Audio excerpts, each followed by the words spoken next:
I think we're in a moment in political history where the left and left forces are just not there, and the center left is completely chasing the narrative of the right because it actually doesn't have its own category, it doesn't have its own critical reading of society, and we can talk about that in a minute. So this kind of larger level.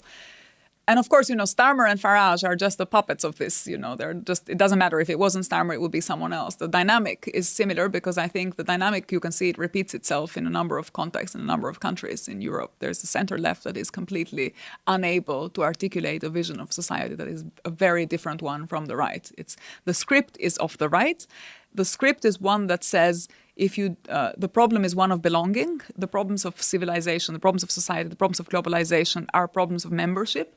If we solve the question of membership, we have solved the problems of society. And therefore, identity is the key to reading all the conflicts of today. So if we just figure out who is in and who is out, who belongs and who doesn't belong, then we'll have fixed it. So this is a story of the right. It has always been about membership, about identity, about how you think about who is in and who is out. And the left traditionally has had a different reading of globalization because it was more about different categories, modes of production, capitalism, how economic and political factors come together. Unfortunately, for a series of reasons that we could spend a lot of time discussing, the left has abandoned that narrative and that type of criticism of society. So it's also into a discussion that thinks about, for example, progress through the law, the rule of law, and progress through rights claims, and doesn't really think about other categories through which you could organize political conflict, like class, for example, which is a transnational category.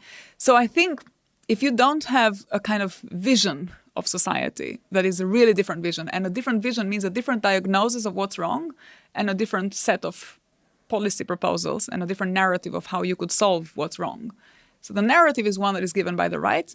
The solutions are given by the right. The solutions are about membership, who belongs, who doesn't belong, which identity group is here, who deserves, who doesn't deserve. And the left is tweaking with the angles, sort of tweaking with the minor details of that discourse. But the discourse is not going to change. And this is why I started by saying I'm a bit reluctant to speak of Starmer and Farage, because they are entering a broader picture in which this is happening everywhere.